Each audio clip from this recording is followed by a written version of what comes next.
नमस्कार, clean news UP में आपका स्वागत है और वक्त हो चला है दिन भर की सभी ताज़ा खबरों का। यूपी के युवाओं के लिए खुशखबरी, मिशन रोजगार की जल्द होगी शुरुआत।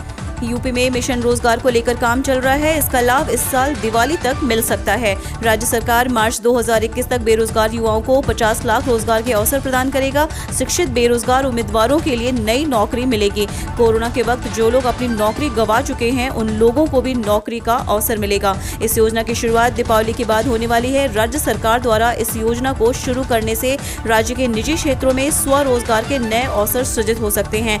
यूपी मिशन रोजगार योजना के अंतर्गत 59,728 युवाओं को कौशल प्रशिक्षण प्रदान किया गया है। अब तक 17,57,489 युवाओं को निजी क्षेत्र में रोजगार प्रदान किया गया है।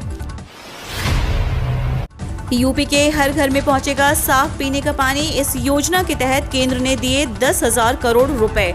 जल जीवन मिशन के तहत केंद्र सरकार ने उत्तर प्रदेश के लिए 10,870 करोड़ रुपए आवंटित करने की घोषणा की है। साल 2019-20 में उत्तर प्रदेश को अनुदान की यह राशि 1,206 करोड़ रुपए थी, जो 2020-21 में बढ़ाकर 2,571 करोड़ रुपए कर दी गई थी। इस प्रकार पिछले साल की तुलना में उत्तर प्रदेश को इस वर्ष जल जीवन मिशन के अंतर्गत मिला केंद्रीय अनुदान 4 गुना ज्यादा है। केंद्रीय जल शक्ति मंत्री गजेंद्र सिंह शेखावत ने राज्य के मुख्यमंत्री के साथ हुई अपनी पिछली बैठक में आश्वासन दिया था कि उत्तर प्रदेश को जल जीवन मिशन के अंतर्गत हर घर तक नल से जल पहुंचाने के लिए धन की कोई कमी नहीं होने दी जाएगी। जल शक्ति मंत्रालय की ओर से जारी की गई आधिकारिक जानकारी के मुताबिक 60,000 गांवों में काम शुरू करने के लिए इस साल यूपी में 78 लाख पाइप जल कनेक्शन प्रदान किया है।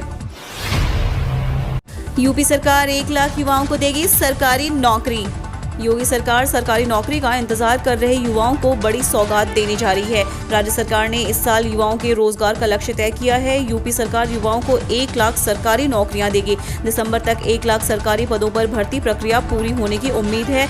पिछले 4 साल में अलग अलग विभागों में लगभग 4 लाख सरकारी नौकरियां दे चुकी है। योगी सरकार का लक्ष्य दिसंबर तक प्रदेश में 1 लाख युवाओं को सरकारी नौकरी देने का है। इसके लिए सभी विभागों को प्रक्रिया तेज करने के निर्देश दिए गए हैं। मिशन 2022 की तैयारी में जुटी बीजेपी। 1 लाख कार्यकर्ताओं को सरकार और संगठन में देगी जगह, जाने पूरा प्लान। यूपी विधानसभा चुनाव नजदीक आते ही बीजेपी ने अपनी चुनावी तैयारियों की तरह गठबंधन की गांठें दुरुस्त करने के साथ साथ कार्यकर्ताओं को भी संतुष्ट करने की तैयारी कर ली है। इसके तहत कार्यकर्ताओं को सरकार और संगठन में समायोजित कर उन्हें खुश किया जाएगा। बीजेपी सूत्रों के मुताबिक कार्यकर्ताओं को राज्य अल्पसंख्यक आयोग, अनुसूचित जाति आयोग सहित अन्य आयोगों, निगमों, बोर्डों और समितियों में नियुक्ति किया जा सकता है। जब संगठन में भी अग्रिम मोर्चे, प्रकोष्ठों और प्रकल्प में मंडल स्तर तक नियुक्तियां की जाएंगी। माना जा रहा है कि सब कुछ सही तरीके से तय रणनीति के मुताबिक चलता रहा तो चुनावी तैयारी के पहले चरण में जुलाई तक संगठन और सरकार में विभिन्न पदों पर करीब 1 लाख से अधिक कार्यकर्ताओं को समायोजित करने की तैयारी है। योगी सरकार ने यूपी में बनाया गेहूं खरीद का रिकॉर्ड। किसानों को किया 10,082.99 करोड़ रुपए का भुगतान।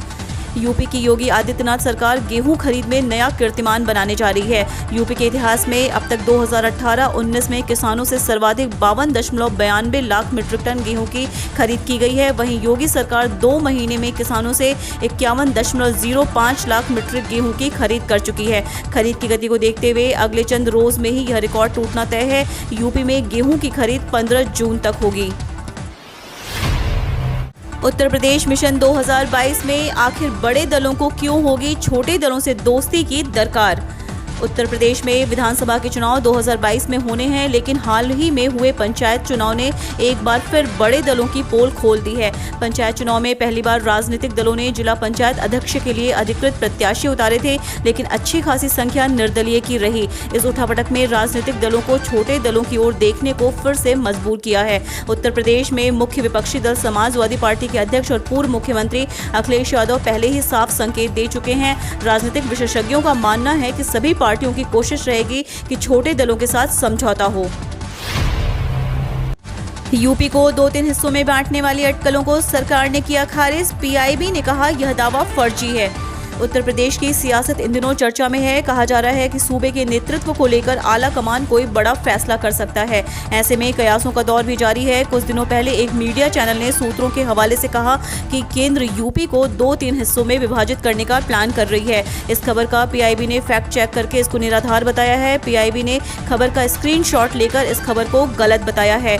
केंद्र सरकार उत्तर प्रदेश के अलग हिस्से करने से संबंधित कोई विचार नहीं कर रही है। UP board 10th 12th exam के बिना रिकॉर्ड वाले प्राइवेट परीक्षार्थी बिना अंक के होंगे प्रमोट। उत्तर प्रदेश माध्यमिक शिक्षा परिषद के हाई स्कूल व इंटरमीडिएट के 56 लाख विद्यार्थियों को प्रोन्नति दिए जाने का फॉर्मूला तैयार करने को लेकर लगातार मंथन चल रहा है। अभिभावकों व शिक्षकों के साथ बैठक के बाद अब माध्यमिक शिक्षा विभाग की उच्च स्तरीय कमेटी की शनिवार को बैठक हुई। बैठक में तय हुआ कि व्यक्तिगत परीक्षा फॉर्म भरने वाले विद्यार्थियों के पिछली कक्षा के अंकों का रिकॉर्ड यदि नहीं है तो उन्हें बिना औसत अंक दिए ही प्रोन्नत किया जाएगा। उनकी मार्कशीट पर प्रोन्नत लिखा होगा। यूपी समेत उत्तर भारत में तय समय से 2 सप्ताह पहले मानसून देगा दस्तक। भारत मौसम विज्ञान विभाग IMD ने कहा है कि उत्तर भारत को भीषण गर्मी से जल्द ही राहत मिलने की उम्मीद है, क्योंकि दक्षिण राजस्थान और गुजरात के कक्ष क्षेत्र को छोड़कर अगले 2-3 दिनों में दक्षिण पश्चिमी मानसून के पूरे क्षेत्र में सक्रिय होने की उम्मीद है। उधर मुंबई में पिछले 4 दिनों से भारी से बहुत भारी बारिश जारी है। IMD ने कहा कि कहर की बारिश अभी जारी रहेगी। उम्मीद की जा रही है कि उमस भरी गर्मी से 2-4 हो रहे उत्तर भारत को भी इससे जल्द निजात मिल जाएगी। IMD ने कहा कि 15 जून तक उत्तर भारत में मानसून के आगमन की परिस्थितियां अनुकूल हैं। वहीं आज की आखिरी खबर पर एक नजर कोरोना अपडेट पर। पिछले 24 घंटों में उत्तर प्रदेश में कोरोना से 79 और मरीजों की मौत, 524 नए मामले मिले। उत्तर प्रदेश में पिछले 24 घंटे में कोरोना संक्रमित 79 और मरीजों की मौत हो गई तथा 524 नए मरीज पाए गए। राज्य के स्वास्थ्य विभाग की तरफ से यह जानकारी दी गई है। शनिवार को जारी स्वास्थ्य बुलेटिन के अनुसार पिछले 24 घंटे में 79 और मरीजों की मौत के बाद राज्य में कोरोना से जान गंवाने वाले कुल संक्रमितों की संख्या 21,735 पहुंच गई, जबकि 524 नए मरीज मिलने के बाद अब तक कुल संक्रमितों का आंकड़ा बढ़कर 17,02,172 हो गया है। हम रोज ऐसी ही न्यूज़ लाते रहेंगे। यदि आपने अभी तक क्लीन न्यूज़ यूपी को सब्सक्राइब नहीं किया है तो फटाफट सब्सक्राइब कर ले, साथ ही बेल आइकन को दबा दें ताकि कोई भी अपडेट मिस ना हो।